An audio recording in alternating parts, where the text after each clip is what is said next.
අද අපි කතා කරන්න යන්නේ මුළු ලෝකෙම උඩු යටිකුරු කරපු සිදුවීමක් ගැන.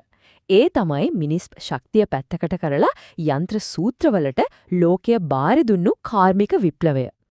හරි එහෙනම් මේක සරලවම කිව්වොත් මෙහෙමයි.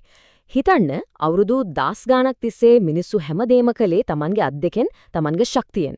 කාර්මික විප්ලවය කියන්නේ අන්නේ මාංශ පේශිවල බලය පැත්තකට දාලා වාෂ්ප එන්ජින් සහ යකඩ යන්ත්‍ර කියන අලුත්ම බලවේගයකට ඉඩ දුන්නු මොහොත. ඉතින් මේ දැවැන්ත කතාව හරියට තේරුම් ගන්න අපි මේ කරුණු ටික පිළිවෙලට බලමු. මුලින්ම කාර්මික විප්ලවය කියන්නේ මොකක්ද? ඊට පස්සේ ඇයි මේක එංගලන්තයෙන්ම පටන් ගත්තේ? ඊළඟට මේ විප්ලවය පණ ගැන්වුවේ මොන වගේ නිපයුම්ද? ඊට පස්සේ අපි බලනවා මේකෙන් ලෝකෙට වුණු හොඳ නරක. ඒ කියන්නේ ප්‍රතිවිපාක. අන්තිමටම මේ හැමදේම ශ්‍රී ලංකාවට බලපෑවේ කොහොමද කියලාත් බලමු. හරි අපි එනවා පටන් ගමු පළවෙනි කාරණාවෙන්. ආරම්භය. වැදගත්ම ප්‍රශ්නේ තමයි මුළු ලෝකයම වෙනස් කරන්න පුළුවන් මේ ගිනි පුපුර වෙන කොහෙවත් නැතුව ඇයි එංගලන්තයෙන්ම පත් වුනේ? ඇත්තට මේකට එක හේතුවක් නෙවෙයි තිගුණේ. ඒක හරියට නියම රසට කෑමක් හදන්න අවශ්‍ය කරන කුළුබඩු ටික නියම වෙලාවට එකට එකතු වුණා වගේ වැඩක්. හිතන්න මේක තමයි ඒ perfect storm එක. එක පැත්තකින් මිනිස්සු වැඩි වෙද්දි හැමදේටම ඉල්ලුම වැඩි වුණා. අනිත් පැත්තෙන් අලුත් දේවල් වලට සල්ලි යොදවන්න බය නැති ධනවත් පන්තියක් හිටියා. ඒ විතරක් නෙවෙයි කර්මාන්ත ශාලාවලට ඕනෙම කරන ගල්ලඟුරුයි යකඩයි පොළව යට පිරලා තිබුණා. දේශපාලන පැත්තෙනුත් රට ස්ථාවරයි. මේ ඔක්කොටම අමතරව යටත් විජිත වලින් කපු වගේ අමුද්‍රව්‍ය ගලාගෙන ආවා. ඉතින් මේ හැමදේම එකට එකතු වුණාම අලුත් දෙයක් නොහදා බෑ කියන තැනටම බ්‍රිතාන්‍ය තල්ලු වුණා. හරි එහෙනම් ඊළඟ කොටස. විප්ලවයේ එන්ජින.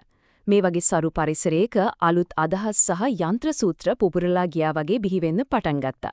මේ හැමදේම පටන් ගන්නේ හරිම පොඩි ඒත් හරිම ලොකු ප්‍රශ්නයකින්. ඒ ප්‍රශ්නේ තමයි රෙදි. විශේෂයෙන්ම කපු රෙදි වලට තිබ්බ පිස්සු ඉල්ලුමක්. හැබැයි ඒ කාලේ තිබ්බ පරණ ක්‍රමවලින් ඒ තරම් විශාල ඉල්ලුමක් සපුරන්න කිසිම විදිහක් තිබුණේ නැහැ. මෙතනදි තමයි හරිම අපූර්ව දාම ප්‍රතික්‍රියාවක් පටන් ගන්නෙ. බලන්න පියම්බන නඩාව චීන යන්ත්‍රය ආවම රෙදි වියන වේගය වැඩි වුණා. හැබැයි එතකොට අලුත් ප්‍රශ්නයක් ආවා. ඒ වේගයට සරිලන්න නූල් කටින්න බෑ. අන්න ඒකට විසඳුමක් විදිහට තමයි ජෙනී යන්ත්‍රය බිහි වෙන්නේ. ඊට පස්සේ මියුල් යන්ත්‍රය මේ දෙකම තවත් දියුණු කළා. ඒ කියන්නේ එක නිපැයුමක් තව නිපැයුමකට පාර කැපුවා. මෙන්න මේ ජෙනී යන්ත්‍රයේ දිහා බලන්න හරිම සරලයි. එක කම්කරුවෙකුට එකපාර නූල් රාටි කීපයක් කරකවන්න පුරුවන්. පොඩි අදහසක් වගේ පෙනුනට මේකෙන් නිෂ්පාදනයේ තිබුණු ලොකුම බාධකයක් අයින් වුණා. හැබැයි මේ අලුත් කර්මාන්තශාලා දුවවන බලය ඕනනේ. ඒ බලය ආවේ ගල් අඟුරු වලින්. ඉතින් ගල් අඟුරු වලට ඉල්ලුම වැඩි වෙද්දි පතල් තව තවත් ගැඹුරට කනින්න වුණා. එතකොට තමයි තවත් ලොකු ප්‍රශ්නයක් මතුවුනේ. පතල් වතුරෙන් පිරෙන්න ගත්තා. මේ නිසා මුළු කර්මාන්තේම ඉන්ධන සැපේම නතර වෙන තැනට ආවා. මුලින්ම නිව්කමන් කියන කෙනා වාෂ් පෙන්චිමක් හැදුවා පතල් වලින් වතුර අයින් කරන්න. ඒත් ඇත්තම ගේම් චේන්ජර් මුනේ ජේම්ස් වොට්. එයා ඒ එන්ජිම තවත් දියුණු කරලා ඕනෙම යන්ත්‍රයක් ඕනෙම තැනක වැඩ කරවන්න පුළුවන් කාර්යක්ෂම බලවත් හදවතක් බවට පත් කළා. හරි. දැන් අපිට වේගවත් යන්ත්‍ර තියෙනවා, ඒවට බලය දෙන එන්ජින් තියෙනවා. ඊළඟට මොකක්ද ඕනේ? මේ වේගයටයි බලයටයි ඔරොත්තු දෙන ශක්තිමත් දේවල්. යන්ත්‍ර හදන්න, පාලම් හදන්න, දුම්රිය පීලි දාන්න. මේ හැම දෙයකම ශක්තිමත් ලෝහ ඕන. අන්න ඒ නිසා තමයි ඊළඟ නවනිපැයුම් රැල්ල යකඩ සහ වාණේ කර්මාන්තේ පැත්තෙන් ආවේ. මේකතර රෙදි කර්මාන්තය වගේමයි එක පියවරක් ඊළඟ පියවරට පාර කැපුවා. මුලින්ම ගල් අඟුරු පාවිච්චි කරලා යකඩ උණු කරන්න පටන් ගත්තා. ඊට පස්සේ හෙන්රි කෝට් තැලිය හැකි යකඩ හදන්න රෝල යන්ත්‍රය හැදුවා. අන්තිමට හෙන්රි බෙසම ශක්තිමත් ලාභවාණීය විශාල ප්‍රමාණයෙන් හදන ක්‍රමයක් හොයාගත්තා. මේ විදිහට දවසින් දවස දියුණු වෙන කාර්මික ලෝකයට අවශ්‍ය ද්‍රව්‍ය ලැබුණා. හොඳයි අපි දැන් කතා කළේ යන්ත්‍ර සූත්‍ර ගැන.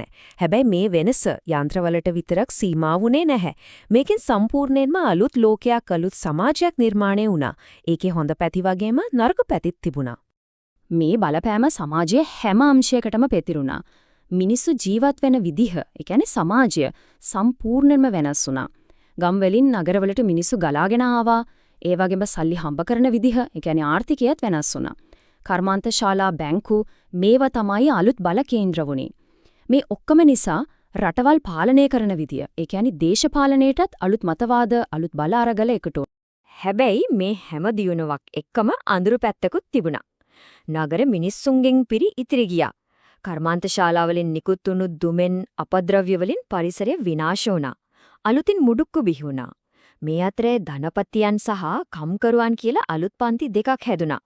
ඒත් එක්කම ළමාශ්‍රමය, සේවාස්ථානවල අනාරක්ෂිත බව වගේ අදටත් අපි කතා කරන ගොඩක් සමාජ ප්‍රශ්නවල ආරම්භයත් මෙතන තමයි. හරි. දැන් අපි මේ කතාව ලංකාවට ගේමු. එංගලන්තයේ තිබුණු මේ දැවැන්ත කර්මාන්ත කියන යන්ත්‍රය දිගටම දුවන්න නම් ඒකට නිරන්තරයෙන් අමුද්‍රව්‍ය ඕන වුණා. අන්නේ අමුද්‍රව්‍ය හොයාගෙන ආපු ගමන තමයි මේ විප්ලවයේ රැලි ලංකාවටත් ගහන්න හේතු වුනේ. බ්‍රිතාන්‍ය අධිරාජ්‍යයට තමන්ගේ කර්මාන්ත ශාලාවලට අමුද්‍රව්‍ය ඕන වුණා වගේම හදපු බඩු විකුණන්න බිලඳපළවල් ඕන වුණා. ශ්‍රී ලංකාව කියන්නේ ඒ අවශ්‍යතා දෙකම සපුරපු වැදගත් මධ්‍යස්ථානයක් බවට පත් වුණා. මේක ලංකාවට බලපාපු විදිහේ පිළිවෙලක් තියෙනවා. පළවෙනියටම බ්‍රිතාන්‍යයට අවශ්‍ය කෝපි, තේ, රබර් වගේ වැවිලි අපේ රටේ පටන් ගත්තා. ඊළඟට වතු වලින් නෙලන අස්වැන්න කොළඹ වරායට ගේන්න ඕන වුණා. අන්න ඒකට තමයි අලුතෙන්ම පාරවල්, දුම්රිය පාරවල් ඇඩුවේ. මේ පියවරින් පියවර අපේ රටේ තිබ්බ සාම්ප්‍රදායික ආර්ථික ක්‍රමය වෙනස් වෙලා ගෝලීය ධනවාදී ආර්ථිකයක කොටසක් බවට පත් වුණා. මේ පින්තූරෙන් පේන්නේ අන්න ඒ කතාව තමයි. රට ඇතුලේ කඳුකරේ ඉඳන් විරලේ වරායවල් දක්වා පාරවල්, රේල් පාරවල් හැදුනේ අපේ රටේ මිනිස්සුන්ගේ පහසුවට විතරක් නෙවෙයි, අලුතින් හදපු වැවිලි ආර්ථිකයේ අවශ්‍යතා ඉටු කරන්නයි. මේ දැවැන්ත වැඩසටහන් පිටිපස්සේ හිටියේ එඩ්වර්ඩ් බාන්ස්, හෙන්රි වෝඩ් වගේ බ්‍රිතාන්‍ය ආණ්ඩුකාරවරු. උදාහරණයක් විදියට ලංකාවේ පළරණි දුම්රිය මාර්ගය කොළඹ ඉඳන් නුවරට හැදුවෙම වතුවල තේ කෝපි ටික වරායට ගෙන්නයි. ඉතින් අවසාන වශයෙන් කාර්මික විප්ලවය තමයි අපි අද ජීවත් වෙන නූතන ලෝකයේ අත්විවරය දැම්මේ. ඒක අපිට පුදුමාකාර තාක්ෂණයක්, ගෝලීය සම්බන්ධතා ජාලයක් ලබා දුන්නා.